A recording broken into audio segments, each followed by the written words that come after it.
A gente ouve muito por aí a expressão artes liberais, né? Geralmente ligada a cursos de faculdade na área de humanas, mas já parou para pensar o que esse liberal quer dizer de verdade nesse contexto?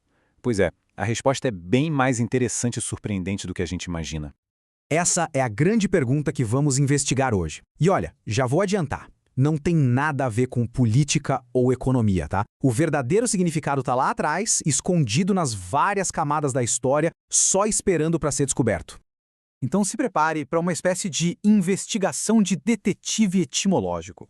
A gente vai fazer uma viagem no tempo, começando lá na Roma Antiga e chegando até a Idade Média, para desvendar como uma única palavrinha em latim, liber, acabou dando origem a três visões bem diferentes sobre o mesmo tipo de educação. Bom, nossa primeira parada é na Antiguidade Clássica. É aqui que a gente encontra a interpretação mais famosa, a que durou mais tempo, sabe? Uma ideia que era defendida por gigantes do pensamento como Cícero e Aristóteles. Naquela época, a sociedade era muito dividida, bem rígida. E liberal, nesse contexto, vinha do adjetivo em latim para livre. Simples assim. As artes liberais eram, portanto, os estudos que pertenciam ao homo liber, ou seja, ao cidadão livre, aquele que não precisava se preocupar com um trabalho pesado para sobreviver. E essa diferença é a chave de tudo. Pensa assim, de um lado, as artes liberales, que serviam para formar cabeça, para libertar a mente na busca pela sabedoria. Do outro, as artes mecânicas, consideradas sérveis, porque eram ligadas ao trabalho manual, a ganhar dinheiro. Essa distinção não era só teórica, não. Era algo que definia a sociedade e a filosofia da época. Mas a história não para, né? Com a queda do Império Romano e o surgimento de uma nova cultura na Europa, o significado de liberal precisou se transformar também. Então vamos avançar uns séculos, direto para a Idade Média, para ver o que aconteceu.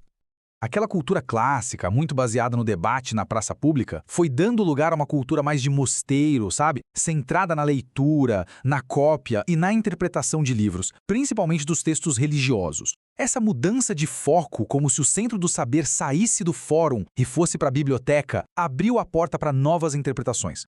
E aqui vem a primeira grande virada na nossa história.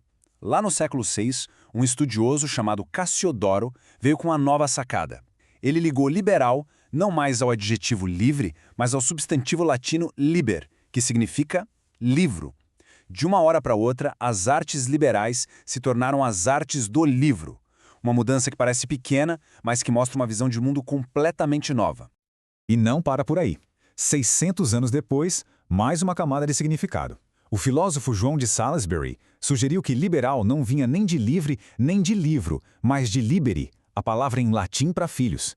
A ideia aqui era que essas artes eram o maior legado intelectual, a herança mais importante que os pais podiam deixar para os seus descendentes. Então, olha que interessante. A mesma expressão passou a ter, ao mesmo tempo, três ideias diferentes, mas que se conectam.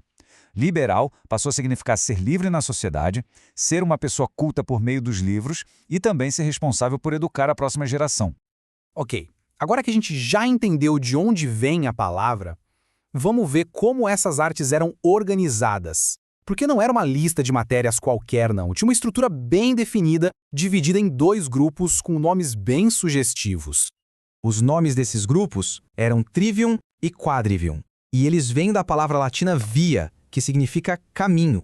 A educação era vista exatamente assim, como uma jornada. E essas artes eram os caminhos que guiavam a pessoa até a sabedoria. O primeiro grupo era o trivium, que seria o encontro de três caminhos. Eram as artes da linguagem.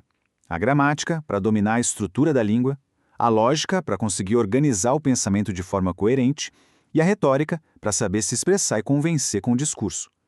Era o alicerce de toda a comunicação e do raciocínio. Depois de dominar as palavras, vinha o quadrivium, o encontro de quatro caminhos. Aqui, o foco era o número. Era entender a ordem do universo.